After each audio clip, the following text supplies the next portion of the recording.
Gate आपलं नाही, gate लावलेलं आहे. नाही हे हे दरवाजा ना. बाहेर एवढं लवकर काय उजेडी मारण्याचं केलंय ऑन. हो.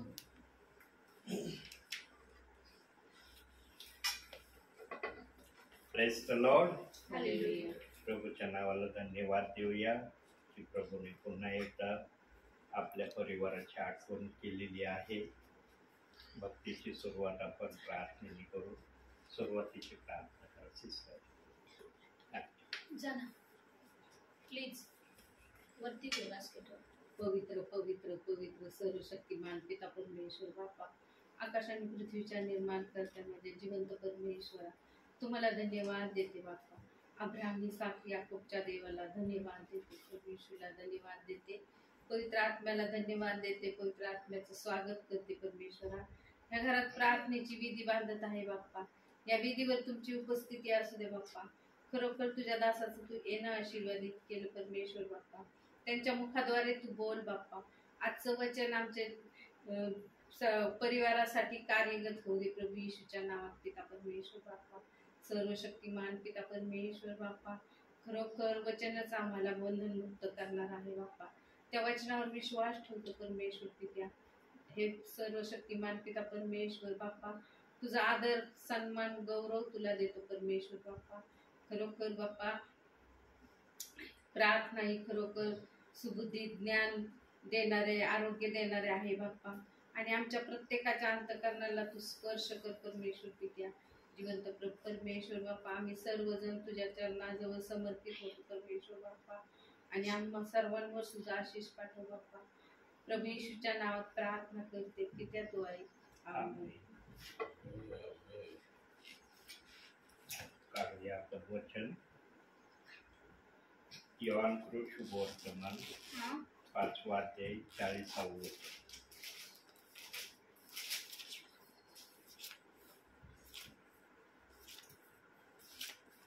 तरी जीवन प्राप्ती व्हावी म्हणून मजकडे येण्याची तुमची इच्छा नाही.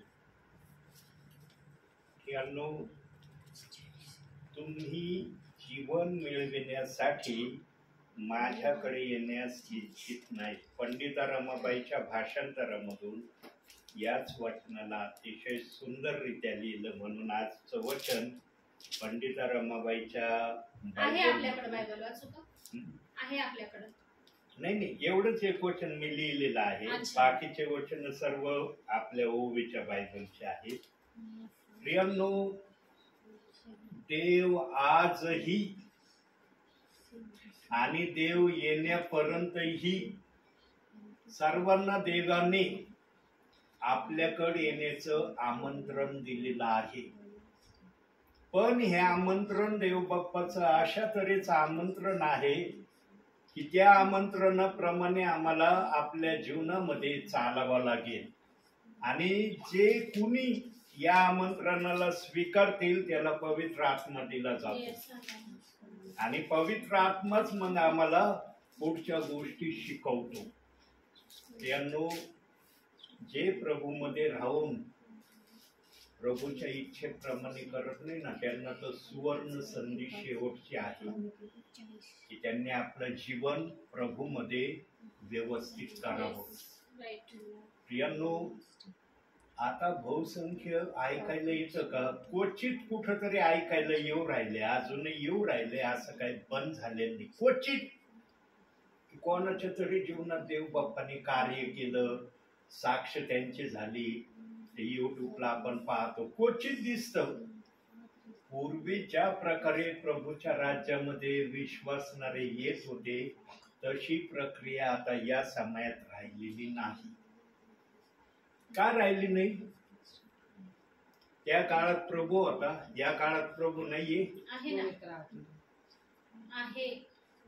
प्रियांनो, देव बाप्पाने आपल्या पवित्र शास्त्रामध्ये आपले लोक जेवढे त्याला घ्यायचे आहेत ना, बोलवलेले निवडलेले, तेवढ्यांसाठीच प्रभू या जगामध्ये आला होता. पण अख्ख्या जगातल्या लोकांसाठी प्रभू आला होता. तो काय फक्त इस्रायल देशासाठीच आलेला नव्हता.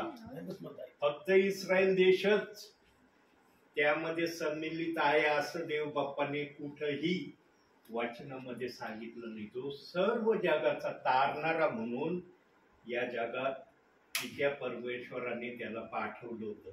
आता जे ज्या ठिकाणी आहेत त्या ठिकाणचे प्रियजन प्रभूच्या राज्यात आज आले, पण जे इक्का दुक्का माग राहिलेले आहेत, ऐकून नाही आले प्रभूकडे, ते या समयामध्ये प्रभूमध्ये येत आहेत आणि त्यांच्या जीवनातल्या त्या साक्षी सांगत आहेत की मी प्रभूमध्ये येण्या अगोदर कशा प्रकारचा होतो.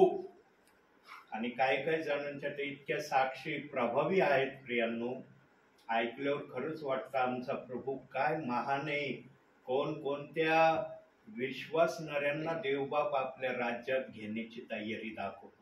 काही जणांच्या साक्षी अतिशय प्रभावी आहेत प्रियांनो.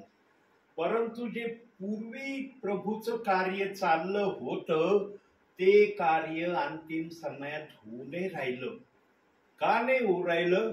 कारण आता प्रभूच्या राज्यामध्ये जवळपास प्रभूचे विश्वासणारे देव बाप्पाने आपल्या राज्यात घेतले जेवढे आवश्यक आहे. आणि आता चंद्र जो परवा लाल बुंद झाला ना रक्तासारखा, ते त्या गोष्टीचं प्रमाण आहे की प्रभूच्या राज्यामधला कोटा आता पूर्ण झालेला आहे. इतका दुःखा अजून ज्यांना वाटत असेल, कारण इब्री 13:5 वचन वाचा जरा, या विचाराला साक्ष बघू आपण. साक्षीदार इब्रीकराचं पत्र पटपट शास्त्र भाग काढण्याचा प्रयत्न करा, म्हणजे काय वेळ वाचतो. 13वा अध्याय 5वं वचन.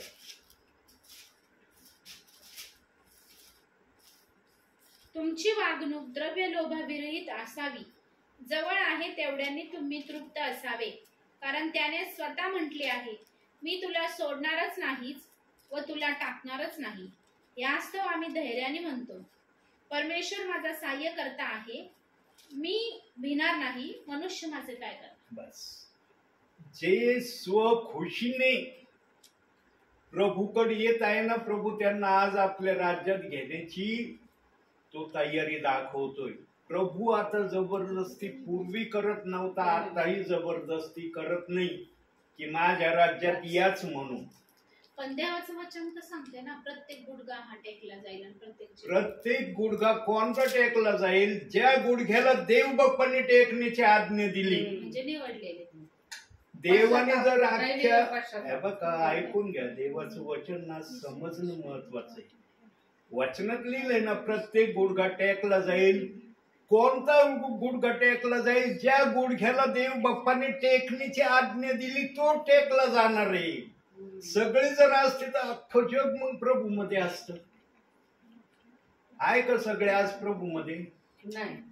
ज्या प्रभूने ज्यांना या गोष्टीची मान्यता दिली मग ते विभागामध्ये ठेवलंय. बोलवलेले विभागात काही आहेत, निवडलेल्या विभागात काही आहेत. आणि जे निवडलेल्या विभागामध्ये प्रभूने घेतलंय, पण ते प्रभूला आज बोलवलेल्यांमध्ये दिसतंय, त्यांना इकडे आणण्याचा हा मुख्यत्वे करून अंतिम समयाचा समय देव बाप्पांनी ठेवलाय. प्रियांनो, समय ओळखून प्रभूने सांगितलं माझी सेवा करा. समय बघा कसा चाललेला आहे. शेतकरी पण पीक काढण्या अगोदर समय बघतो की या समयामध्ये पीक निघेल का, तेव्हा तो पेरणी करतो. माझी जमीन आहे म्हणून शेतकरी कधी पण काही पेरीत नाही आपल्या जमिनीमध्ये. त्याला देखील ज्ञान आहे की कोणत्या समयात काय पेरायचं, कसं पीक काढायचं. जर शेतकऱ्याला एवढं ज्ञान आहे तर ज्याने अख्खी जग बनवलं, सगळं बनवलं, त्यांनी पण काही डिसिप्लिनिंग ठेवले असेल का नसेल आपल्या राज्यात लोक घ्यायची. उठून सुटून कुणाला पण चला या माझ्याकडे, चला या माझ्याकडे, असं आहे का आपला प्रभू? आज तर तेच वातावरण होऊ राहिले. शिस्तीचा आहे आमचा प्रभू, शिस्तीचा. त्यांनी ज्यांना घ्यायचं ठरवलं ना ते हार हालमध्ये येणार प्रभू मध्ये. ते नाही म्हणले तरी येणार. इतका कट्टर शाऊल होता, पण त्याचं नाव लिहिलं होतं, आला प्रभू मध्ये. हम्म. आला का नाही? शाऊल. आल्यानंतर किती त्याने मोठी सेवा केली. शाऊलाचा पाऊल झाला तो. ज्यांना प्रभूने एंट्री दिली ना ते हार हालमध्ये येतील. पण शाऊलाला प्रभूमध्ये एंट्री घेण्यासाठी प्रभूला त्याच्याशी बोलावं लागलं. कारण शाऊलाचं अंतःकरण प्रभूंनी तोलून मोकून हे केलं होतं की अरे हा कोणाच्या सांगण्याने येणार नाही, कारण हा ख्रिस्ती लोकांचा छळ करणार आहे. याला माझ्या राज्यात घेण्यासाठी मला त्याची भेट घ्यावा लागत. बरोबर. म्हणून दिमिश्काच्या वाटेवर हा. प्रभू त्याला भेटला.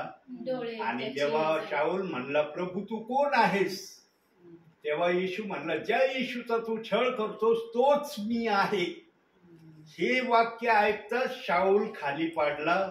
3 दिवस तो आंधळा झाला. Yes. मग हानन्या संदेष्टाला निरोप पाठवण्यात आला प्रभूकडून की तुझ्याकडे शाऊल नावाचा व्यक्ती येणार आहे, त्याच्यासाठी तू प्रार्थना कर. Yes. पण हानन्या पण घाबरला. तो म्हणला तो ख्रिस्ती लोकांचा फार छळ करणार आहे, मी कशी त्याच्यासाठी प्रार्थना करू. देवबाप म्हणला मी त्याला बदललेला आहे. Yes. तेव्हा हानन्याने त्याच्या डोक्यावर हो. हात ठेवून प्रार्थना केली. त्यानंतर शाऊलाचा बाप्तिस्मा झाला. Yes. हम्म. शाऊलाचा बाप्तिस्मा झाल्यावर त्यांनी सेवा सुरू केली. काही जण म्हणतात शाऊलाचा बाप्तिस्मा झाला पवित्र नाही. आत्म्याद्वारे भरून झाला त्याचा, पेत्राने नाही केला. नाही, कोणत्या तरी बायबल मध्ये त्या व्यक्तीचं नाव गुप्त ठेवलंय. शाऊलाचा बाप्तिस्मा झाला, हम्म. पण ते नाव व्यक्त नाही करण्यात आलं. प्रभूंनी ते नाव गुप्त ठेवलं.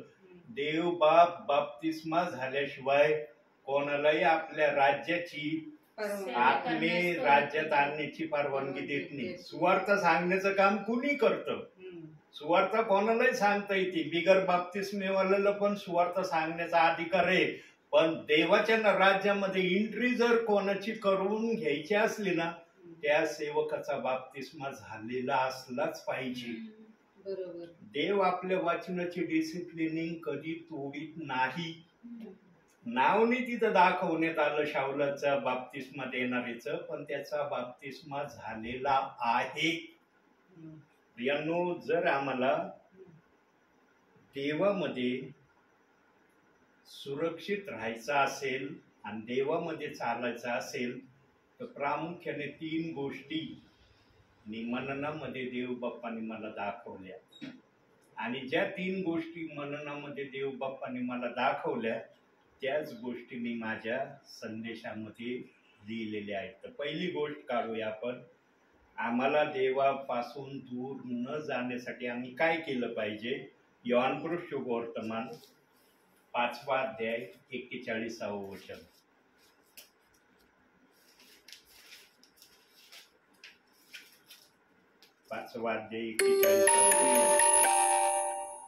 मी मनुष्याच्या हातून मान करून घेत नाही. एरोप्लेन मोडवर कर ना त्याला. नाही फोन नाही मेसेज होतो. ती वाजली ना, परत वाजलं. नाही मेसेज आहे. मेसेज होती का. हा. मी मनुष्याच्या हातून मान करून घेत नाही. हा. आता कोण आहे? ओवीच्या याच्यातून मी हेच वचन केलं. असं लिहिलंय, मी माणसाकडून गौरव घेत नाही. हम्म. प्रियांनो, आम्हाला जर प्रभूमध्ये खरोखर बलवान व्हायचं असेल, सक्षम व्हायचं असेल, प्रभूला थोडक्यात खुश करायचं असेल तर आम्हाला माणसाच्या गौरवापेक्षा प्रभूच्या गौरवामध्ये Yes. चालणं गरजेचं आहे. पण प्रियांनो, भावी जीवनामध्ये आम्ही चालत असताना कधी कधी आम्ही या प्रक्रियेमध्ये स्वतःला तसं गुंफवून घेत नाही जसं गुंफवून घेण्याचं हे वचन सांगत आहे. मग त्याला कारण काय असतात. अरे मला कोणाचा तरी सपोर्ट असावा, उद्या काही कम जादा झालं, कुठली घटना झाली तर माझ्या बाजूने कुणीतरी सपोर्टर असावं म्हणून ते माणसाचा धावा करतात. चांगलं आहे, हे काय वाईट नाहीये. परंतु सर्वस्वी मनुष्यावर अवलंबून राहू नये. आमचं सर्वस्वी अवलंबून राहणं प्रभूवर असलं पाहिजे. हे या ठिकाणी प्रभूला सांगायचे.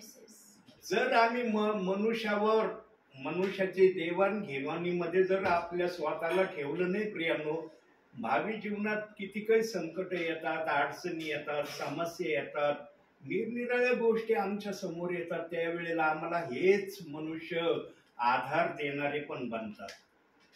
काही जणांना देव बाप्पाने तशी कृपा पुरवलेली आहे, त्यांच्यामध्ये तसा आत्मा देव बाप्पाने ठेवलेला आहे की ते एकमेकांना दुःखातून बाहेर काढण्याची पूर्ण तयारी करतात. प्रियांनो, जे पूर्ण मनाने आत्म्याने एखाद्याला सहाय्यता करण्याची तयारी दाखवतात ना, देव बाप त्यांना पण त्यांच्या त्या सहाय्यतेमध्ये सहाय्यता करतो आणि जो अडचणीत आहे तो अडचणीतून बाहेर पण निघतो. पण देवाला या ठिकाणी मुख्यत्वे करून सांगायचं आहे की सर्वस्वी तुम्ही मनुष्यावर अवलंबून राहू नका. तुमचं सर्वस्वी अवलंबून राहणं मजवर असलं पाहिजे.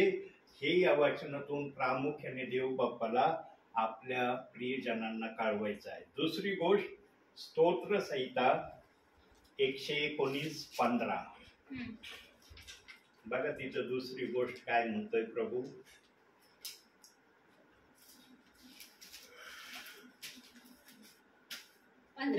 हो. मी तुझ्या विधीचे मनन करीन, तुझ्या मार्गाकडे लक्ष देईन. मी तुझ्या मार्गाकडे लक्ष देईन. प्रियांनो, आम्ही आमच्या भावी जीवनामध्ये सतत आमच्या प्रभूच्या संपर्कामध्ये आम्हाला स्वतःला ठेवायचं आहे. काही जणांना वाटतं की आम्ही बायबल वाचन केलं तरच प्रभूच्या संपर्कात राहतो. समजा बायबल नाही वाचलं तर मग ते कोणाच्या संपर्कात आहे?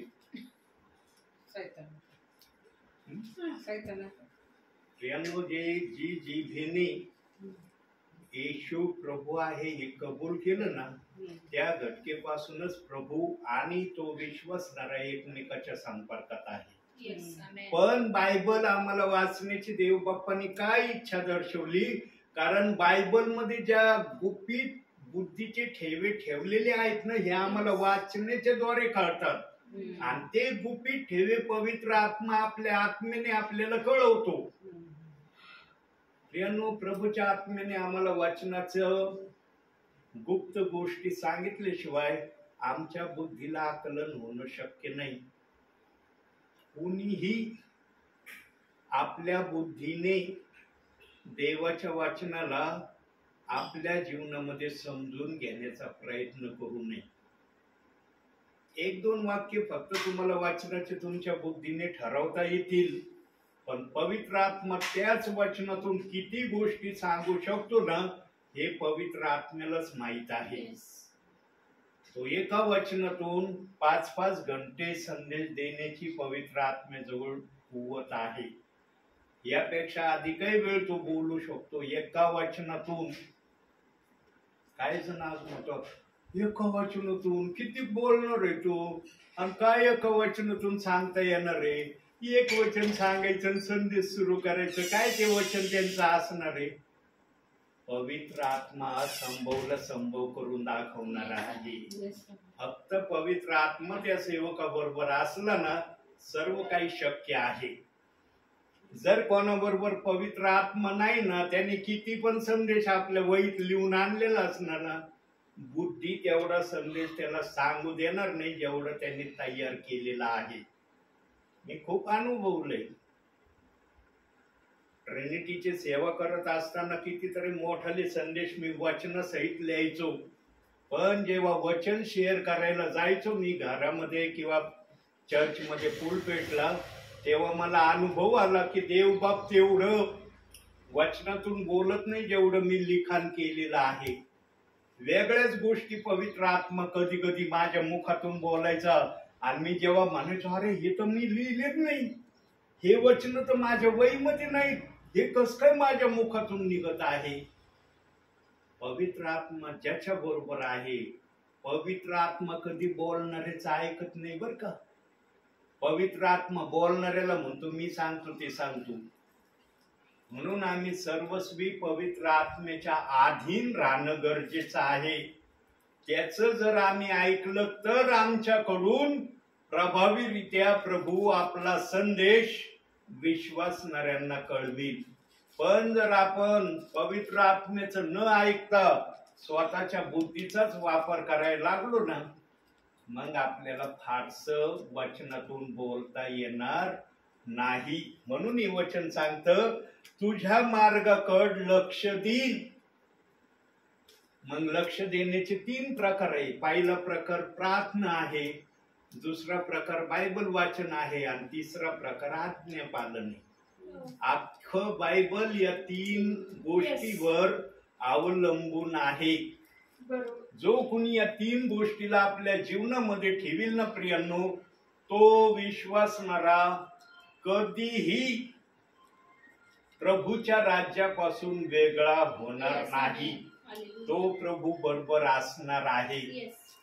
आणि जो या 3 गोष्टी मान्य करतो ना प्रियांनो, आपल्या जीवनात नुसतं बोलत नाही, करून दाखवण्याची प्रक्रिया करतो ना, तो विश्वासणारा कधी बायबलच्या कोणत्या वचनाला दोष लावण्याची चूक करत नाही.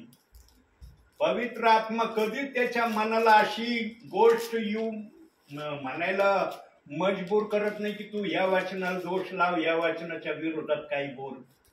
तो नेहमी म्हणतो बायबलची सगळी वचनं पवित्र आहे.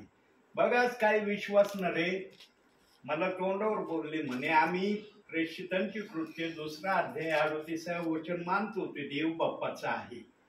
आम्ही त्या वचनाचा विरोध नाही करत. पण जेव्हा त्या वचनाची प्रक्रिया करण्यासाठी मी बोललो ना, तिथं मात्र त्यांनी ती तयारी दाखवली नाही. मग ते मला म्हणले, मग ते 28-19 वचनाचं आम्ही काय करायचं? या वचनाला जर लक्ष द्यायचं तर त्या वचनाचं काय करायचं आम्ही? देवाच्या वचनाची काळजी करणं तुम्हाला गरजेचं नाही ना. देवाच्या वचनाची काळजी करणं देवबाप सांभाळील ना. तुम्हाला जबाबदारी दिली का वचनाची सांभाळण्याची? देव तुम्हाला आज्ञा देतो ना, हे कर. आमचं फक्त ऐकणं करणं ही प्रक्रिया आम्ही ठेवली पाहिजे. पण कधी कधी विश्वासणाऱ्यांना सेवकाला शिकवायला सुरुवात करतो.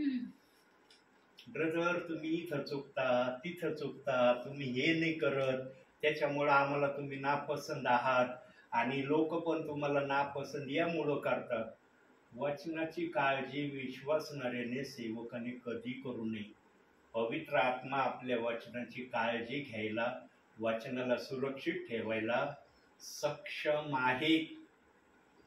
फक्त आमच्या समोर ज्या प्रक्रिया येतात ना, त्या प्रक्रियेला आम्ही प्रभूच्या निरोप म्हणून आमच्या जीवनामध्ये त्या गोष्टीला आपल्या जीवनामध्ये स्वीकारणं हेच विश्वासणाऱ्याचं सर्वप्रथम कार्य असलं पाहिजे. पण आज हे कार्य बहुसंख्य ठिकाणी कुणीही करताना दिसत नाही. फार मग त्याच्यामध्ये चढ उतार आहे. थोडे जण असतील ते वचनाला मान देतात, पण बहुसंख्य जण वचनाचा विरोध करणारे आहे. आज नगर जिल्ह्यामध्ये प्रेषितांची कृत्य 2 अध्याय 38 वचनाची एवढा प्रचार किंवा एवढी भरभराट का झाली नाही? कारण या येरुशलेममध्ये या वचनाचा भयंकर अपमान करण्यात आलेला आहे आणि अजूनही या वचनाचा अपमानच करत आहेत. काही सेवक तर स्पेशली या वचनाचा भयंकर अपमान करण्यासाठी त्यांना ओळखलं पण जातं. आणि मला काही जण म्हणले, ब्रदर, तुम्हाला जर या वचनाविषयी काही चर्चा करायची असली ना, XYZ पाळकांशी तुम्ही भेट घ्या. बघा, ते तुमचं परिवर्तन काही केल्याशिवाय राहणार नाही. ज्याचं परिवर्तन देवाने केलं, माणूस परिवर्तन करील का कोणाचं? नाही. शक्य आहे माणसाला परिवर्तन करणं? ज्याला देव बाप्पाने वरून मान्यता दिली त्याला कोणी हे करू शकत नाही. शमूएलला आदेश दिला होता देव बाप्पाने की 1 जणाला अभिषेक करण्यासाठी एलीच्या परिवारात जा. पण शमूएलला हे माहिती नव्हतं की मला अभिषेक कोणाचा करायचा आहे. म्हणून त्यांनी एक एक एक एक त्याच्या पुत्राला आणलं. जेव्हा त्याच्या समोर ते उभे राहिले, देव म्हणला, हा तो नाही, हा तो नाही, हा तो नाही, हा तो नाही. शमूएल पण 8 जणाला म्हणला हे नाही ते. सर ते शेवटी त्या वडिलांना म्हणले अजून एखादा मुलगा आहे का तुमचा? मग तो म्हणला एक आहे, तो रानात गेलाय शेरडा मेंढरा घेऊन, आणि बोलवा त्याला, मला बघू द्या. तो जर असला तर त्याचा अभिषेक होईल, जर तो नसला तर मी दुसऱ्या घरी जाईल, तिथं मला देव बाप दाखवील की या परिवारात आहे म्हणून. पण जेव्हा दावीद येतो तेव्हा प्रभूचा आत्मा म्हणतो हाच तो आहे, याला अभिषेक कर. प्रियांनो, देव सर्व नियंत्रणामध्ये आपलं कार्य करणारा आहे. जर देव नियंत्रणामध्ये आपलं कार्य करणारा आहे, मग आम्ही आमच्या बुद्धीने देवाच्या वचनाला नियंत्रणामध्ये ठेवण्याचा का प्रयत्न करतो?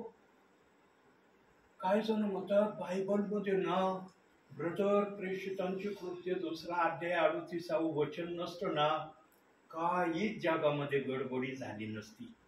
2 फेत आले नसते, 2 विश्वास आले नसते, 2 शिक्षण आले नसते, सगळं ओके ओके जगामध्ये राहिलं असतं.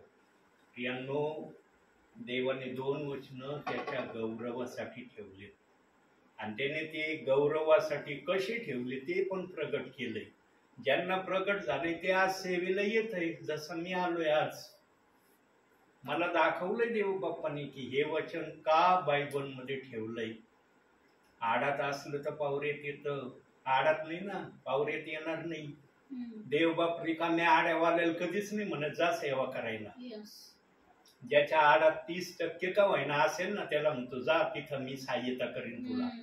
तुझ्या 30%ला 90% कसं करायचं ते मी त्या ठिकाणी तुला बोलून दाखवित नाही, करून दाखवी.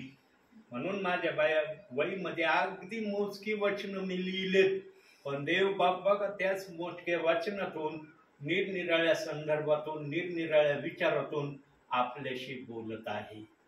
प्रियांनो, जीवनामध्ये सर्वांच्या विरोधात आम्ही चालणं देवाला मान्य होईल, पण देवाच्या विरोधात चालणं देव बाप कधी मान्य करणार नाही.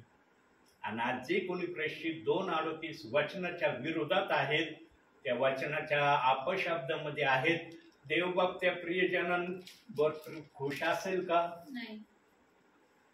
सरळ गोष्ट आहे प्रियांनो. वचनाचा जर तुम्ही नाकार करता तर देव बाप्पाचा तुम्ही नाकार केल्यासारखं आहे. म्हणून देवाने सांगितलं आकाश पृथ्वी नाही तशी होतील, पण माझी वचने नाही तशी होणार नाही. काना मात्रा वेलंटी तलक नाहीशी होणार नाही, अनुस्वार देखील काढला जाणार नाही.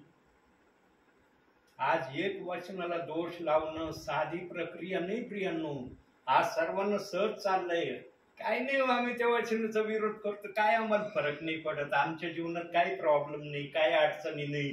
त्या वचनाची निंदा केली तरी आम्ही मस्त पैकी प्रभूचं नाव घेतो, प्रार्थना करतो, संदेश सांगतो, सर्व चाललंय.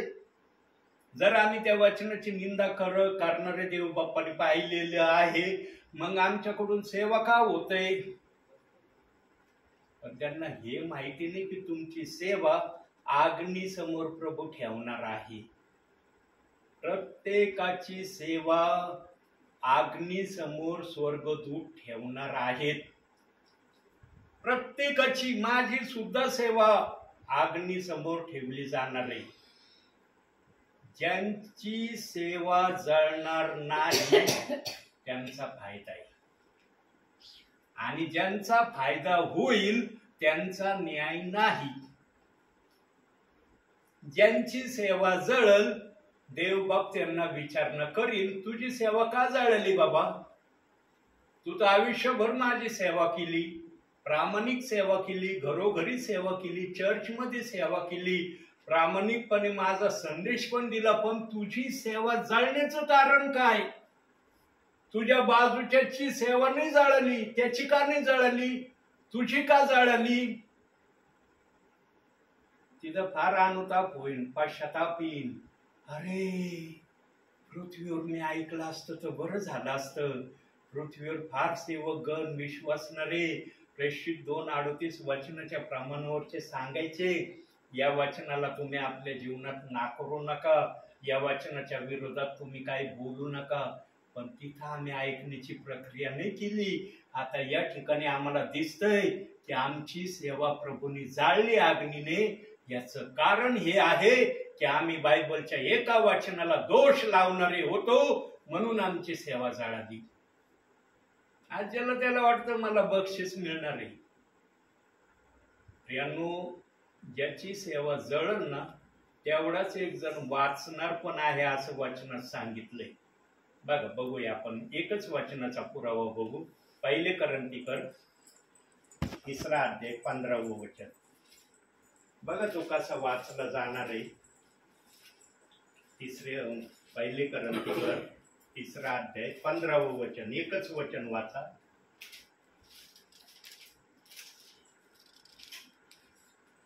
ज्या कोणाचे काम जळून जाईल त्याचा तोटा होईल आणि तथापि तो स्वतः तरेल, परंतु जणू काय अग्नीतून बाहेर पडलेल्या सारखा तरेल.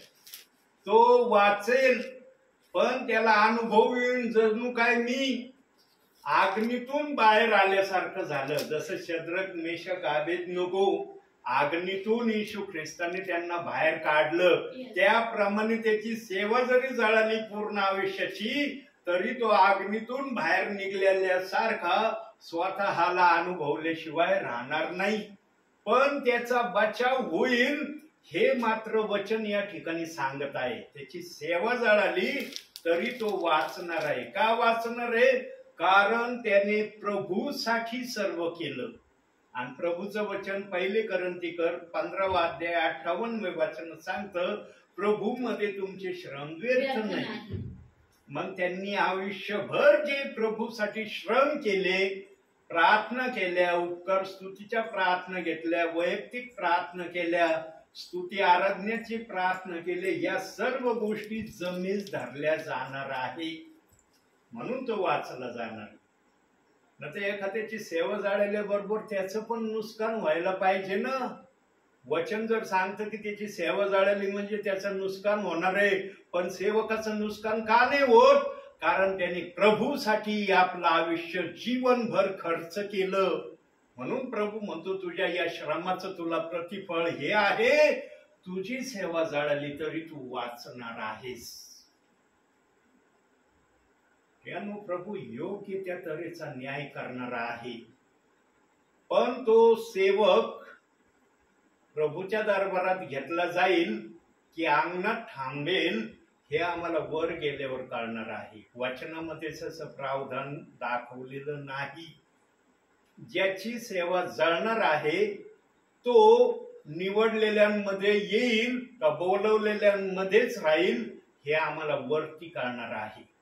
पण जे बोलवलेले आहेत ते सर्वजण अंगणामध्ये थांबणार आहेत असं ठाम वचन आम्हाला सांगत आहे. ज्यांना पवित्र आत्मा चालवितो त्यांनाच हे बोलता येईल. म्हणून आज जो तो स्वतःला निवडलेला म्हणतो. तुमच्या म्हणण्याने तुम्ही निवडलेले होऊ शकत नाही. तुम्हाला प्रभूने निवडलेलं म्हणलं पाहिजे. आणि ज्याला प्रभू निवडलेलं म्हणतो ना तो बायबलच्या कोणत्याही वचनाला दोष लावित नाही. ही परिभाषा आहे निवडलेल्या विश्वासणाऱ्याची. म्हणून देवाच्या दरबारात दुधाचं दूध आणि पाण्याचं पाणी आहे. देवाच्या दरबारांमध्ये भेसळ चालत नाही. म्हणून जाणकार म्हणतात देवाचं वचन काळ्या दगडावरची पांढरी रेष आहे ज्याला कोणी मिटवू शकत नाही. प्रियानो, आम्हाला निवडलेलं होणंच आवडतं. पण आमचे कृत्य निवडलेल्या सारखे असले ना मग समजून घ्यायचं प्रभूने मला निवडलेल्यांमध्ये ठेवलेलं आहे. आम्ही स्वतः निवडलेले म्हणतो आणि आम्ही वचनाला दोष लावित फिरतो. इतरांना त्या वचनाच्या विरोधात चालण्यासाठी प्रवृत्त करतो. त्यांना स्वतःला म्हणता येईल का मी निवडलेला आहे?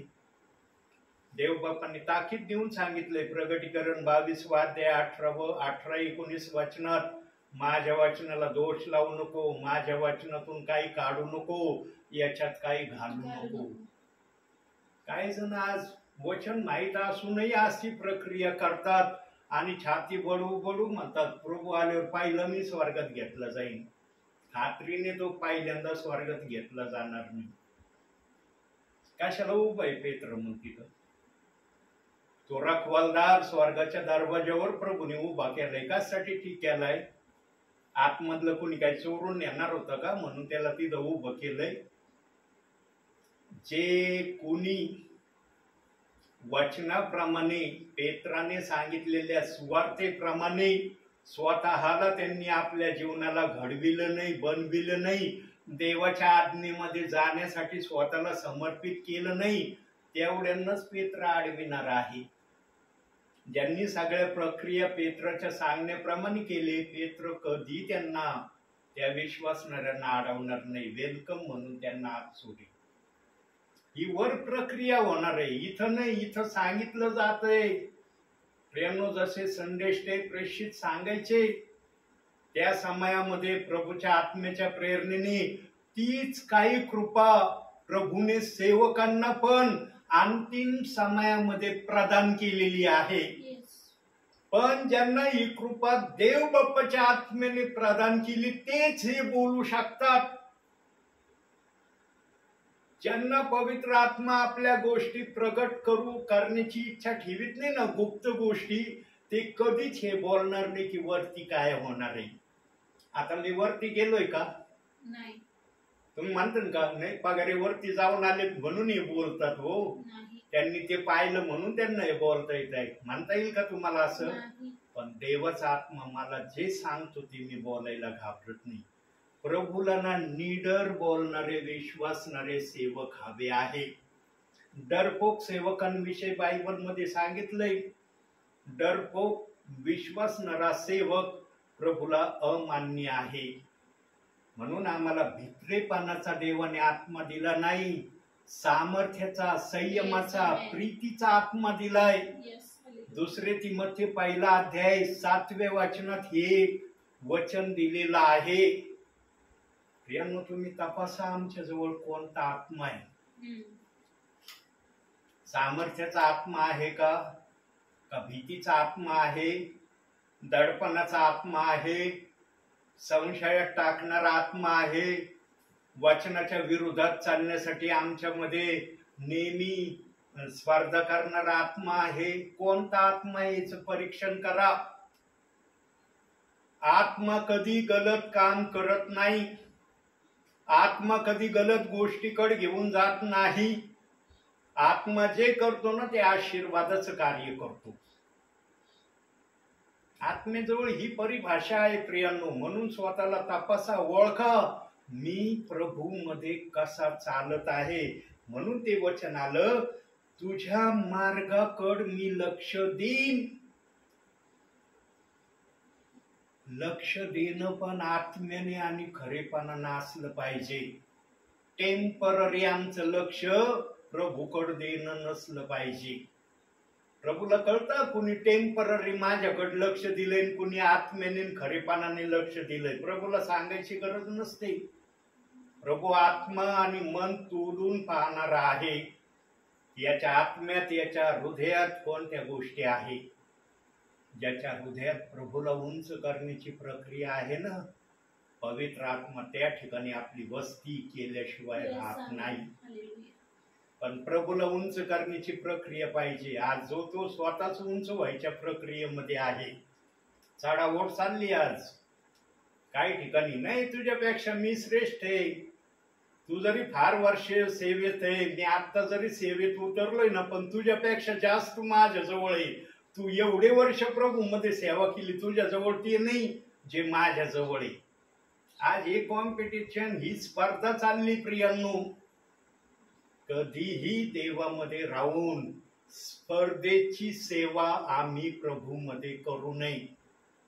म्हणून फिलिप्पियराच्या पत्रात सांगितले 2 अध्याय 3 वचनात, आपल्या बंधूला आपल्यापेक्षा श्रेष्ठ माना. मानितीत काज. अरे तुला श्रेष्ठ मानल्यावर मी काय, मी खाली राहू का? तुला श्रेष्ठ करू का?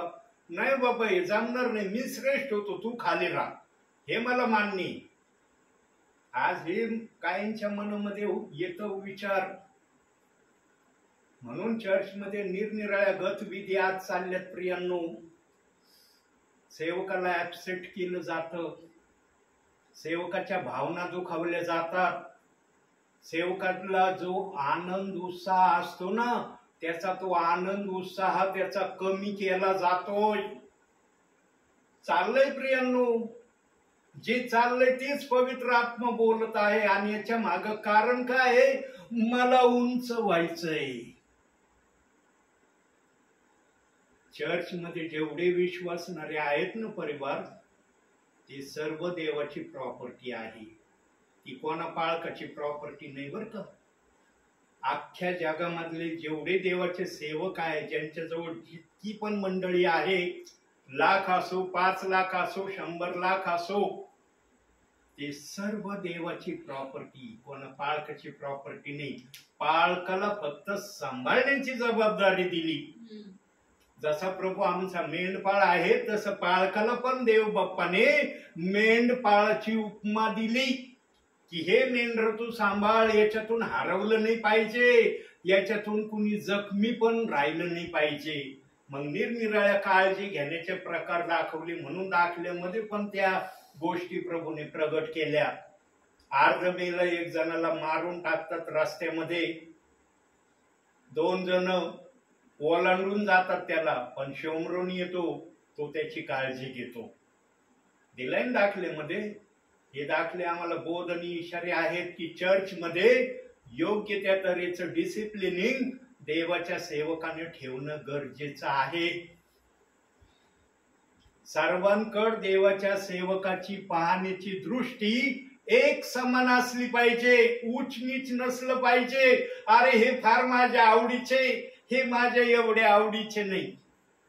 आणि ही प्रक्रिया ज्याच्या त्याच्या घरामध्ये राहण्याच्या प्रक्रियेवरून ठरवली जाते. अरे घरदार चांगले, 4 व्हीलर गाडी म्हणजे खूप चांगल्या प्रतीचे, ते बायबलला हात जरी लावत नसले ना तरी ते चांगल्या प्रतीचे.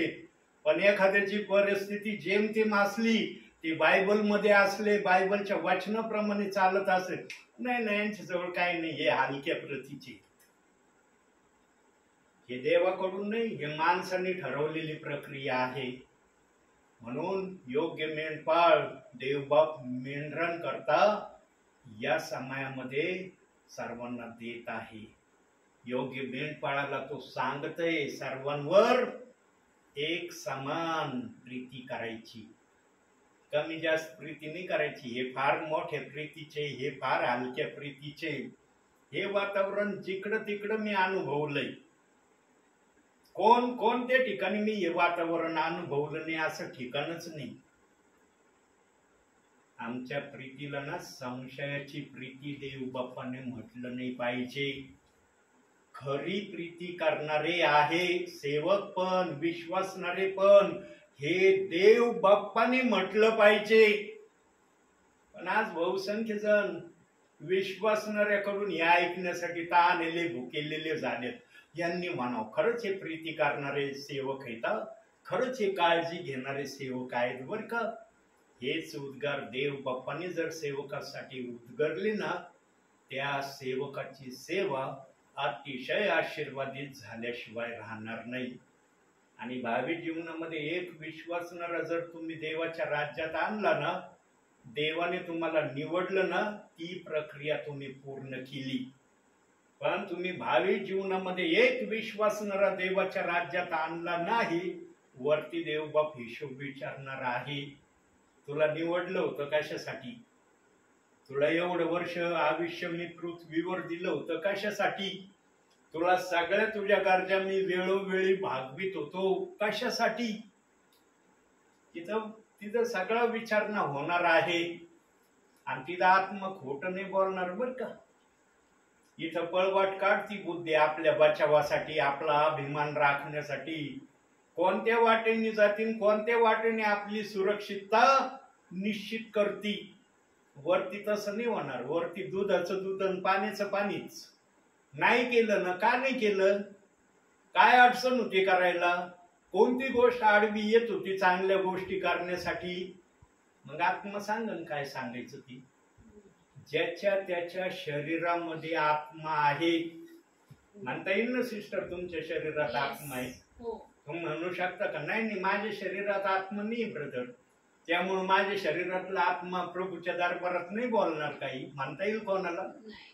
प्रत्येकाच्या शरीरातला आत्मा मग चांगलं असो की वाईट असो प्रभूला सांगणार आहे. प्रभूला तर माहित असणार आहे की यांनी काय केलं, पण देवबाप शेवटची संधी त्या आत्म्याकडून त्या आत्म्याला देणार आहे की तू तरी खरं बोलून दाखव. यांनी तर पृथ्वीवर नाही खरं वागलं, पण तू खरा आहेस ना, तो खरा आत्मा माझा आत्मा तुझ्यात आहे ना, ते प्रगट कर. आणि नवीन शरीर भेटल्यानंतर हे होणार आहे. हे पापी शरीर नाही जाणार वरती, लक्षात ठेवा. या पापी शरीराला वर जाण्याची आज्ञा नाही. म्हणून पहिली करंथीकर 15वा अध्याय 51-52 वचन सांगितलंय की आम्हाला नवीन शरीर दिलं जाईल, आम्ही बदलले जाणार आहे. वारंवार हे वचन पवित्र आत्मा बोललेलं आहे, म्हणून आपण हे वचन वाचणार नाही, पण तिथं हे प्रभूने सांगितलेलं आहे. तिसरी गोष्ट पाहूया आपण. तिसरी गोष्ट अतिशय महत्वाची आहे, त्यासाठी काढूया पहिले थेसलोनी 5वा अध्याय 15वं वचन. पहिले थेसलोनी 5वा अध्याय 15वं वचन. कुणी कोणाचे वाईटाबद्दल वाईट करू नये म्हणून जपा आणि सर्वदा एकमेकांचे व सर्वांचे चांगले करीत असा.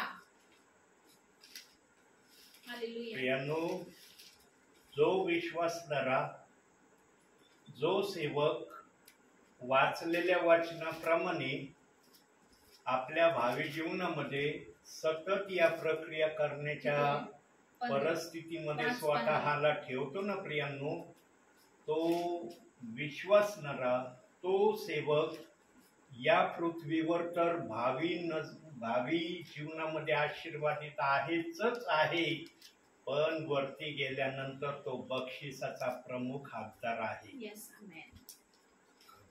प्रियांनो, हे करणं इतकं सोपं नाही बरं का. वचन वाचलं आमच्या बहिणीने, अतिशय लवकर वाचलं. कोणाचं वाईटाबद्दल वाईट करू नका, तर सगळ्यांचं चांगलं करण्याची तयारी ठेवा. सगळ्यांना चांगलं करण्याची तयारी दाखवता येत नाही. आजच्या विश्वासणाऱ्याची अशी परिस्थिती आहे प्रियांनो, तो रेग्युलरली रविवारच्या दिवशी चर्चला जात नाही. इथून तर विश्वासणाऱ्यांची काहींची सुरुवात आहे.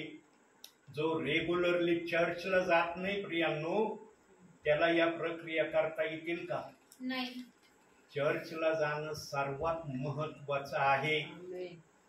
हा, तुम्हाला जर एखाद्या वारी काही काम आलं, काही अडचण आली, काही खूप गंभीर प्रॉब्लेम असली, त्यावेळेस नाही गेल्यावर प्रभूला पण कळतं अरे काय हे गेले नाही.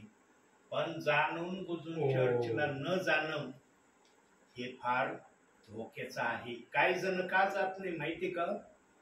काही जणांचं जाणं का ते चर्चला टाळतात, तिथं माझा आदर सन्मान होत नाही, दुसऱ्यांचा होतो, माझं नाही होत, म्हणून मी नाराज होतो, म्हणून मी चर्चला जात नाही. या प्रक्रिया विशेष करून आहेत. जास्तीत जास्त विश्वासणाऱ्याचं चर्चला न जाण्याचं हेच प्रामुख्याने कारण असू शकतं. सेवकाने सर्वांवर एक समान प्रीती करावी. कोणाला उंच, कोणाला खाली ठेवण्याची सेवकाने कधी प्रक्रिया करू नये. विश्वासणाऱ्याला ताबडतोब कळतं कोणाबरोबर कसे सेवक वागतात आणि माझ्या बरोबर कसे वागतात. विश्वासणाऱ्याला सांगायची गरज नाही. आणि हे वारंवार जर त्या विश्वासणाऱ्याने अनुभवलं ना, मग ते ठरवतात ना तुम्हाला चर्चच्या दिवशी, रविवारच्या दिवशी चर्चला जाण्यापेक्षा घरात प्रार्थना करणं फार आवडतं. मी घरामध्ये बायबल वाचून प्रार्थना करतो. चर्चमध्ये काय अडचण नाही का? घरामध्ये जी प्रक्रिया आहे ती चर्चमध्ये का? चर्चमध्ये वेगळं काही आहे का? नापसंत केलं जातं. म्हणून वचन सांगतं वाईटाबद्दल वाईट करू नका. म्हणून एक वचन बघू आपण, रोमकरास पत्र 12वा अध्याय. हे वचन फार महत्वाचं आहे, हे वाचलंच पाहिजे वचन. 12वा अध्याय 21वं वचन. वाईटाने जिंकला जाऊ नको, तर बऱ्याने वाईटाला जिंक. ही प्रक्रिया सेवकामध्ये सदैव असली पाहिजे. सेवकाने नेहमी या वचनाला आपल्या जीवनामध्ये उतरून विश्वासणाऱ्यांबरोबर आपली रिलेशनशिप प्रस्थापित केली पाहिजे. तेव्हा मंडळी वाढेल, तेव्हा मंडळीमध्ये संजीवन येईल, तेव्हा मंडळी आत्म्याने भरली जाईल. आज सर्वजण म्हणतात आत्म्याचं संजीवन येणार आहे, आत्म्याचं संजीवन येणार आहे. ठीक आहे, फॅन बंद कर. येणार आहे आत्म्याचं संजीवन. अरे ते संजीवन आल्याशिवाय राहणार नाही. पण ते संजीवन कधी येईल येण्याची काही मर्यादा डिसिप्लिनिंग प्रभूने ठरवले असेल का नसेल? का संजीवन प्रभूच्या सेवकाच्या सांगण्याप्रमाणे येणार आहे का? सेवकाच्या सांगण्याप्रमाणे आत्मेचं संजीवन कधीच येणार नाही. प्रभूच्या इच्छेप्रमाणे सेवक जर सेवा करत असेल तर निश्चित आत्मेचं संजीवन येईल. आणि सेवकाचं सर्वांकडे पाहणं, सर्वांवर एक समान प्रीती करणं गरजेचं आहे.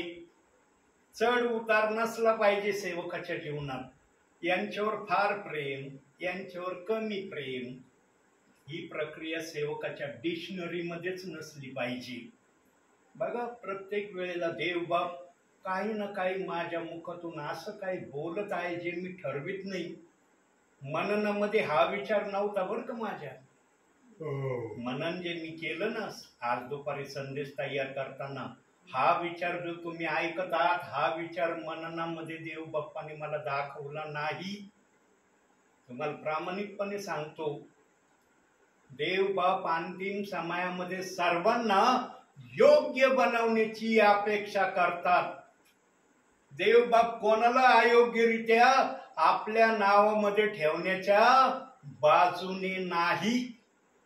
मग तो सेवक असो, विश्वासणारा असो, सर्वांना प्रभूला योग्य बनवायचं आहे.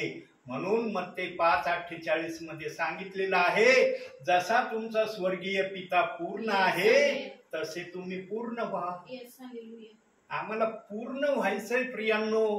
म्हणून चंद्र लाल बुंद पारवा झाला रात्री 12:30 किंवा 12:45 दरम्यान. लाल बुंद झाला प्रियांनो, रक्तासारखा लाल झाला तो.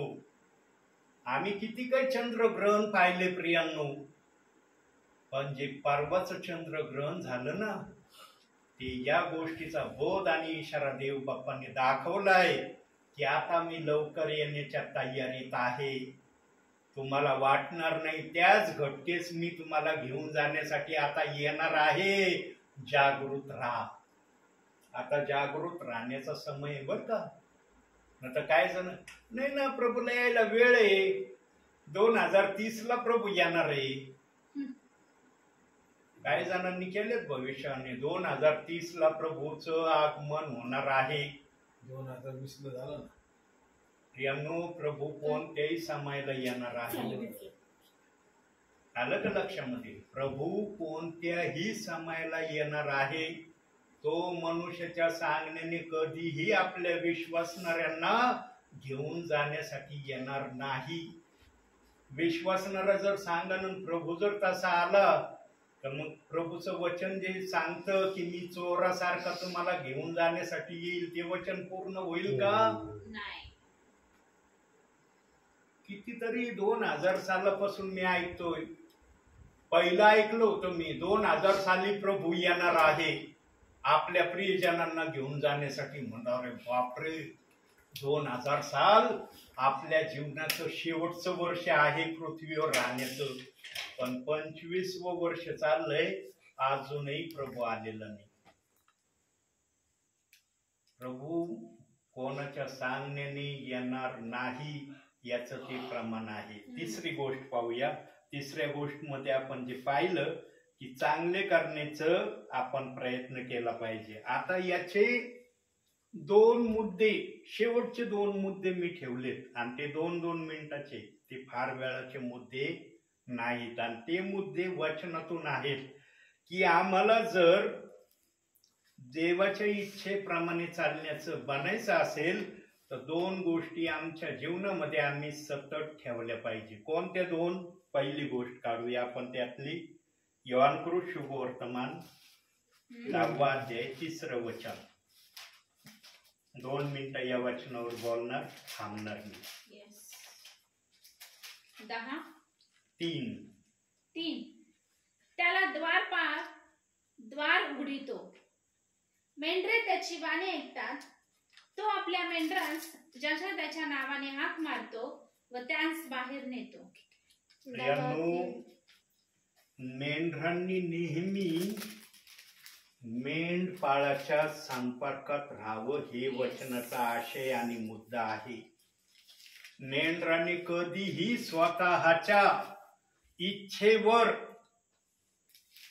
मेंढपाळा विरुद्ध चालण्याची प्रक्रिया करू नये असं त्या वचनात सांगितलं. म्हणून तो ज्याच्या त्याच्या नावाने त्याला हाक मारतो आणि त्याला आपल्या बरोबर घेतो. मेंढरांनी कधी एकटं चालण्याचा प्रयत्न करू नये. तो नेहमी चर्चच्या सहभागितेमध्ये, चर्चच्या संगतीमध्ये स्वतःला ठेवणारा असला पाहिजे. ज्याला प्रभूमध्ये खरोखर आशीर्वादित व्हायचं आहे ना, त्याने चर्चची सहभागिता कधी टाळली नाही पाहिजे. हालेलुया. काही होऊ तुमचं, चर्चची सहभागिता सोडली नाही पाहिजे. आणि सेवकाने पण, विश्वासणारे जर एवढ्या तळमळीने चर्चला येत आहेत तर सेवकाने पण सर्वांवर एक समान प्रीती करणारा सेवक असला पाहिजे. तर सेवा आशीर्वादित राहणार, त्या सेवेला फळ येणार आणि ती सेवा दिवठणीवर ठेवलेल्या दिव्यासारखी चमकणार. प्रभू सर्वांची सेवा चमकवण्याच्याच उद्देशामध्ये आहे, पण प्रभूला सेवक त्या पद्धतीचे दिसत नाही ज्या पद्धतीचे प्रभू पाहण्याची अपेक्षा करतो. म्हणून बघा, एखादा सेवक चमकला जातो, एखाद्या सेवकाची सेवा फार देवबाप आशीर्वादित करतो आणि मग आपण नावही घेतो, हो काय त्यांची सेवा आहे, काय त्यांच्या मंडळीत विश्वासणारे, का बरं तिथंच आहे, बाकी ठिकाणी का नाही? कारण तो सेवक मेंढरांची जास्त काळजी घेणार आहे. तो मेंढरांना कधीच परक समजत नाही. ती देवाची संपत्ती आहे आणि ही संपत्ती मला देवाने सांभाळायला दिली या अनुषंगाने सेवा करणार आहे. म्हणून त्याच्या मंडळीमध्ये नवनवीन मेंढराचा प्रवेश होतो. अशीच सेवा सर्वांची असली ना, आज म्हणतात आत्म्याचं संजीवन येणार आहे, आत्म्याचं संजीवन येणार आहे. येणार आहे, जरूर आणीन देवबाप आत्म्याचं संजीवन, पण तुम्ही त्या संजीवनासारखे योग्य असलं तर येईल. संजीवन असं तुमच्या बोलण्याने येणार नाही. तुमच्यामध्ये तशी काबिलियत जर असली, तुम्ही जर त्या प्रकारचे असले तर निश्चित येईल संजीवन. प्रभूला आपलं राज्य कसं वाढवायचं ना, प्रभूला समजतं प्रियांनो. आमच्या सांगण्याने प्रभूचं राज्य कधी वाढणार नाही. प्रभू आपल्या इच्छेने आपलं राज्य वाढविल आणि राज्य त्यांचं जास्त प्रमाणात वाढल जो सेवक प्रभूच्या आखणीमध्ये राहून प्रभूची सेवा करण्याची तयारी दाखविल. प्रभूच्या नियंत्रणामध्ये सेवकानं राहणं महत्वाचं आहे. जो सेवक प्रभूच्या नियंत्रणामध्ये राहत नाही ना, मग प्रभू म्हणतो कर, तुला जशी सेवा करायची तशी कर, वरती हिशोब घेईन मी. सेवा कधी सेवकाने आपल्या मनाने करू नये. सेवकाने सेवा प्रभूच्या आत्म्याने आणि खरेपणाने केली पाहिजे. आणि जो आत्म्याने आणि खरेपणाने देवाची सेवा करण्याची इच्छा ठेवतो ना, तो एक कार्य केल्याशिवाय राहत नाही चर्चमध्ये. कोणतं कार्य? वचनातून पाहूया. एवढं एक वचन बघितल्यावर आपण दुसऱ्या गोष्टीकडे जाऊ. पहिले करंथीकराचं पत्र 14वा अध्याय 29वे वचन. हे तो सेवक केल्याशिवाय राहत नाही, हे करतोच तो सेवक. पहिले करंथीकराचं पत्र 14वा अध्याय 29वे वचन. संदेश देणाऱ्या दोघांनी किंवा तिघांनी बोलावे आणि इतरांनी निर्णय करावा. या पद्धतीने तो मंडळीमध्ये प्रभूची सेवा करणारा असतो. मग बोलणार तिन्ही सेवकच असावा असं तिथं उल्लेख नाही केला प्रभूंनी. प्रभूचा आत्मा कुठंच म्हणला नाही की तिथं तिन्ही सेवक असले तरच बोलतील ते. सेवक जर एकच असला तर, एकच सेवक जर असला तर मग काय, मग दोघं तिघ बोलणारे कोण आहेत? आणि काही चर्च मध्ये जर सेवक असले तर त्यांना संधी मिळाली पाहिजे. ब्रदरांना बोलण्याची संधी चर्च मध्ये भेटली पाहिजे. ज्यांना प्रभूचा आत्मा बोलण्याची कृपा पुरवतो त्यांना जरूर संधी बोलण्याची सेवकाने दिली पाहिजे. आणि दोघं किंवा तिघ चर्च मध्ये संदेश देणारे असलेच पाहिजे. वचनाप्रमाणे, वचन जे आम्हाला शिकवतं ना त्याप्रमाणे आम्ही सेवा केली पाहिजे. आज बहुसंख्य ठिकाणी अशी सेवा नाही चाललेली. एक जणाचा संदेश झाला, सुटलं चर्च. चाललंय ना? सांगा, या वचनाला धरून आहे का ती सेवा? कोणाला खुश करणारी सेवा आहे ती? दोघं किंवा तिघ बोलणारे ना, ती प्रभूला खुश करणारी सेवा आहे. केवळ एक जण चर्च मध्ये बोलतो, ती सेवा कोणाला खुश करणारी आहे? विचार करा तुम्ही. म्हणून प्रियांनो, आत्मेची सेवा, बुद्धीची सेवा तेव्हाच लक्षात येते. वचनाप्रमाणे आम्ही कृती करणारे असलं पाहिजे. फार बोलतो आम्ही वचनाप्रमाणे आचरण करणारे, असं इथं नाही का ते आचरण करण्याची नियम पद्धत? का इथं त्या नियमाच्या बाहेर चालण्याची पद्धत लिहिली का? वचनाची फार हेळसाळ काही ठिकाणी चालली प्रियांनो. पण देव सर्व सहन करतो. का? कारण या माझ्या दासीला, या माझ्या दासाला, ह्या माझ्या विश्वासणाऱ्याला मी आपलं रक्त सांडून खरेदी केलंय. म्हणून देव दया करतो. त्या दुष्टाला कोणती जागा देत नाही. न तर तो दुष्ट गरजणाऱ्या सिंहासारखा डारकायाच फोडतोय कोणाला गिळावं. पण आमचा प्रभू गिळण्याची संधी देत नाही त्याला. माझं मेंढरू आहे, मी खरेदी केलंय, ते कसंही वागलं ना तरी मी त्याचं सहन करीन. पण मेंढराने आणि सेवकाने प्रभूला त्रास होईल अशी पण कृती केली नाही पाहिजे प्रियांनो.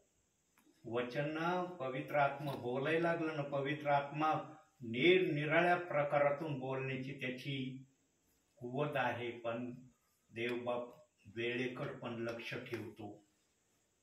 लक्षात ठेवा, पवित्र आत्मा वेळेकडे लक्ष ठेवतो बरं का. म्हणून जे मोजका आहे ते सांगितल्याशिवाय राहत नाही. दुसरी गोष्ट बघूया आपण. पहिले करंथीकर, दुसरी गोष्टीचा मुद्दा, पहिले करंथीकर 10वा अध्याय 31वे वचन. याच्यावर 2-3 मिनिटं बोलू आणि मग आपण या ठिकाणी थांबूया. यास्तव तुम्ही खाता, पिता किंवा जे काही करिता ते सर्व देवाच्या गौरवासाठी करा. आमच्या जीवनात आम्हाला जे काही मिळतंय ना, जे काही आमच्या जवळ आहे ना, ते सर्व देवाने आम्हाला त्याच्या गौरवासाठी दिलेलं आहे. म्हणून त्याचे आभार मानणं आमचं आद्य कर्तव्य आहे. प्रभूला उपकार स्तुतीचा यज्ञ, उपकार स्तुतीची प्रार्थना आम्ही करणं गरजेचं आहे. 5 मिनिटाची उपकार स्तुती कोण करतंय प्रभूची? आज 5 मिनिटं प्रभूला धन्यवाद कोण देतंय प्रार्थनेतून? अहो असतं 2 मिनिटाची प्रार्थना बनवली, 2 मिनिटात सगळी प्रार्थना आटोपली पाहिजे तुमची. मग ती काही असो तुमची प्रार्थना, 2 मिनिटात प्रार्थना फिनिशच झाली पाहिजे शेवटची. अशी प्रक्रिया चालली चर्चमध्ये. जिथं 2 मिनिटांमध्ये प्रार्थना समाप्त केली जाते तिथं 5 मिनिटं प्रभूची स्तुती होईल का? विश्वासणारे पण त्यामध्ये गुंफवले जाते. अरे 2 मिनिटाची प्रार्थना होणार आहे, मला फार आनंद होतोय. जराशी मोठी झाली की मग तो कुठं जातो, कुठं त्याचं ध्यान जातं त्याला कळत नाही. प्रियानो, चर्च मध्ये आम्ही सर्वस्वी देवाच्या नियंत्रणामध्ये देवासमोर स्वतःला ठेवलं पाहिजे. आणि देवासमोर तेच आम्ही केलं पाहिजे जे देव आम्हाला करण्याची इच्छा आमच्याकडून करतो. फार बोलायला आहे पवित्र आत्म्याजवळ या गौरव करण्याविषयी, पण वेळेअभावी देवबाप पुढच्या गोष्टी सांगत नाही. पुढच्या वेळेला जर या विषयात आणलं देवबापाने तर आणखी देवाचा आत्मा काही नवीन गोष्टी आपल्याला कळविल.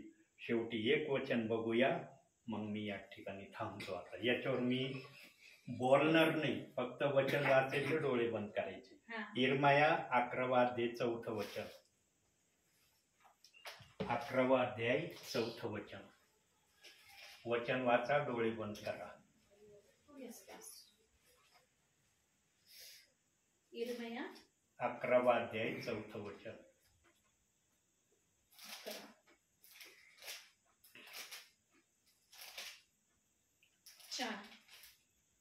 ज्या दिवशी मी तुमच्या पूर्वजांस मिसर देशातून लोखंडी भट्टीतून बाहेर काढिले, त्याच दिवशी हा करार मी त्यास आज्ञापिला व म्हटले, माझी वाणी ऐका व माझ्या आज्ञेप्रमाणे सगळी वचने पाळा, म्हणजे तुम्ही माझे लोक व्हाल व मी तुमचा देव होईल. डोळे बंद करा. आमेन. हालेलुया.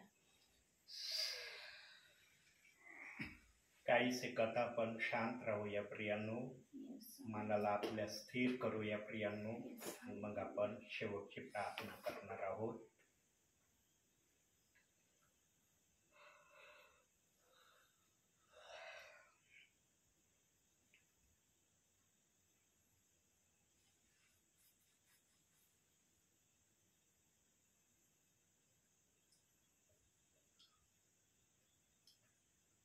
योग्यता से बढ़ के दिया है अपनी दया से तूने मुझे,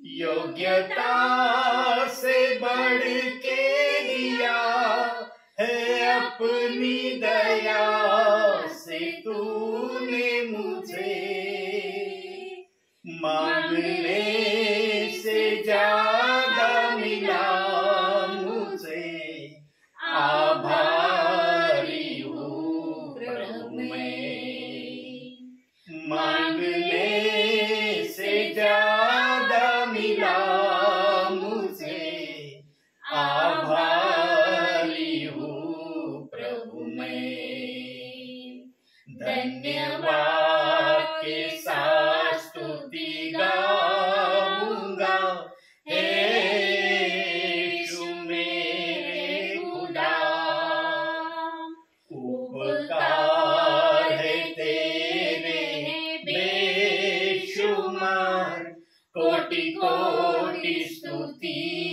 धन्यवाद, धन्यवाद के साथ स्तुति गाऊंगा, यीशु मेरे खुदा, उपकार है तेरे बेशुमार, कोटि कोटि स्तुति धन्यवाद। तू है सच्चा जिंदा खुदा, कि तुझ पर है भरोसा मेरा, तू है सच्चा जिंदा खुदा, कि तुझ पर है भरोसा मेरा, सेवा पूरी करके पाऊं बिना प्रभु ऐसा दो वरदान, सेवा पूरी करके पाऊं बिना प्रभु ऐसा दो वरदान, धन्यवाद के साथ स्तुति गाऊंगा, यीशु मेरे खुदा, उपकार है तेरे बेशुमार, कोटि कोटि स्तुति धन्यवाद, योग्यता से बढ़ के दिया है अपनी दया से तूने मुझे। Yes hallelujah. योग्यता से बढ़ के दिया है अपनी दया से तूने मुझे। मांगने से ज्यादा मिला मुझे, आभारी हूँ प्रभु मैं। मांगने से ज्यादा मिला मुझे, आभारी हूँ प्रभु मैं। धन्यवाद के साथ स्तुति गाऊंगा, हे यीशु मेरे खुदा। उपकार है तेरे है बेशुमार, कोटि कोटि स्तुति धन्यवाद। कोटि कोटि स्तुती धन्यवाद। होय माझ्या बापा, येस लॉर्ड, थँक जे उपकार तू आमच्यावर केलेले आहे येस फादर, त्या उपकाराला खरोखर आम्ही आमच्या जीवनामध्ये कधीही विसरत नाही माझ्या बापा। हे उपकार तुझ्याशिवाय कोणी करू शकत नाही माझ्या बापा। म्हणून आम्ही तुझ्या नावाला धन्यवाद देतो, तुझ्या नावाला उंचावितो, तुझा आदर सन्मान करतो, तुझ्या नावाला धन्य म्हणतो माझ्या बापा। कारण जे काय आमच्यासाठी तू करत आहे ते तुझ्या इच्छेने आमच्या भावी जीवनाला योग्य वळण लागणार तो आमच्यासाठी करत आहे। म्हणून स्वर्गीच्या देवा, तुझ्या नावाला मी मान सन्मान गौरव स्तुती सर्व देतो माझ्या बापा। Hallelujah, praise the Lord, glory Jesus, gracious father, glory Lord, hallelujah hallelujah. शेवटची प्रार्थना आपल्यासाठी सिस्टर करतील। Thank you Jesus, hallelujah hallelujah hallelujah. सैन्यांचा यहोवा धन्यवादीच असो, पवित्र पवित्र सैन्यांचा यहोवा धन्यवादीच असो। पवित्र पवित्र प्रभू येशूच्या नावाने जो येणारा आहे तो धन्यवादित असो। पवित्र पवित्र सैन्यांचा यहोवा धन्यवादित असो। लॉर्ड, खरोखर परमेश्वरा आम्ही तुला धन्यवाद देतो, तुझी स्तुती करतो, तुझी प्रशंसा करतो बाप्पा, कारण तू पवित्र पवित्र परमेश्वर बाप्पा। ओ लॉर्ड, तू ईर्ष्यावान परमेश्वर आहेस माझ्या देव बाप्पा। लॉर्ड, खरोखर परमेश्वरा तू पवित्र पवित्र परमेश्वर आहेस माझ्या देव बाप्पा। ओ ज्याने शब्दाने आकाश आणि पृथ्वी निर्माण केली, ओ जो आधी आणि जो अंत आहे, आणि खरोखर जो प्रारंभी आणि तो शेवट आहे, अशा देवाला आम्ही धन्यवाद देतो, त्याची स्तुती करतो, त्याला गौरव देतो, कारण तो महान आहे, तो अद्भुत आहे, त्याच्यासारखा कुणीच नाही। लॉर्ड, खरोखर परमेश्वर बाप्पा, ज्या वेळेस बाप्पा इस्रायल लोकांना परमेश्वर मोशे घेऊन चालला होता बाप्पा, आणि खरोखर फारोचं सैन्य त्यांच्या पाठीमागे लागलं होतं, त्यावेळेस परमेश्वर बाप्पा तुझ्या सर्व समर्थाच्या हाताने प्रभू तो मोठा अद्भुत चमत्कार केलास माझ्या देव बाप्पा। आणि समुद्र पाण्यासारखा परमेश्वर जो मोठा होता बाप्पा, तो भिंतीसारखा तू दुभांगलास परमेश्वरा। इतका महान, इतका पराक्रमी परमेश्वर आज तू आमचा आहेस माझ्या देव बाप्पा, आणि आमच्या मुखाने आम्ही तुझी स्तुती आराधना करत आहे बाप्पा। हे आमचं भाग्य आहे माझ्या देव बाप्पा, कारण परमेश्वर बाप्पा कित्येक लोक आहेत बाप्पा, त्यांच्यावर ही कृपा नाही माझ्या देव बाप्पा। कित्येक लोक आहेत बाप्पा, त्यांच्यावर तू अनुग्रह नाही केलंस माझ्या देव बाप्पा। कित्येक लोक आहेत बाप्पा, त्यांच्यावर तू दया नाही केलीस माझ्या देव बाप्पा, आज ती दया तू आमच्यावर केलीस माझ्या देव बाप्पा। आणि खरोखर परमेश्वरा आम्ही तुला ओठांचं फळ आणि आभारूपी यज्ञ तुला सादर करतो माझ्या देव बाप्पा। खरोखर तू महान आहेस माझ्या देव बाप्पा, तो अद्भुतरित्या चमत्कार करणारा परमेश्वर आहे बाप्पा। ओ ज्याला काहीच अशक्य नाही परमेश्वर बाप्पा, ज्याला अशक्य नाही परमेश्वर बाप्पा, असा तू शक्य करणारा प्रभू तू आहेस माझ्या देव बाप्पा। खरोखर प्रभू तुझं वचन सांगतं, मनुष्यावर भरोसा ठेवण्यापेक्षा जिवंत देवावर भरोसा ठेवणे बरे। आज खरोखर परमेश्वर बाप्पा तुझं वचन सांगतं, ज्या जागेमध्ये दोघे किंवा तिघे आहेत त्यामध्ये तू उपस्थित आहे, पवित्र आत्म्या तू आमच्यामध्ये आहेस बाप्पा, म्हणून तुला धन्यवाद देते, तुझी स्तुती करते बाप्पा. पास्टरांचं येणं तू नेहमीप्रमाणे आशीर्वादित केलं, तसं जाणं देखील आशीर्वादित करतोस, त्याबद्दल तुझे आभार आणि उपकार मानते बाप्पा. जसं की पास्टरांनी आम्हाला वचन शिकवलं बाप्पा, जसा तुमचा स्वर्गीय बाप पूर्ण आहे तसे तुम्ही पूर्ण व्हा.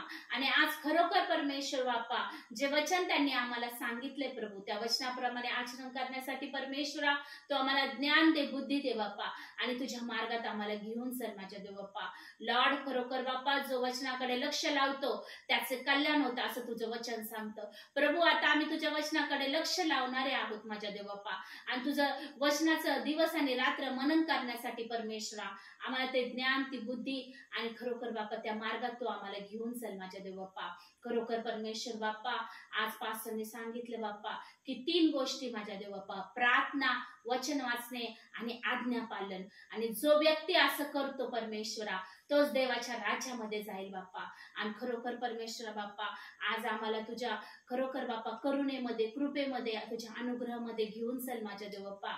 ऑलरेडी तू आमच्या कृपा केलीस माझ्या देव बाप्पा, आणि सुंदरसं घर तू आम्हाला दिलं बाप्पा. पण प्रभू आम्ही म्हणतो हे घर आमचं नसून हे तुझं आहे बाप्पा, आणि सेवकांद्वारे प्रभू ह्या घरातून तू उंचावला जात आहे, गौरवला जाते, त्याबद्दल तुझे आभार आणि उपकार मानते बाप्पा. पुन्हा एकदा प्रभू तुझे धन्यवाद मानते की तू आम्हाला लाजेच्या ठिकाणी उंच केलं बाप्पा. ओ त्या उकिरड्यातून उचलून तू परमेश्वरा तुझ्या अधिपतींच्या रांगेमध्ये तू बसवलंस माझ्या देव बाप्पा.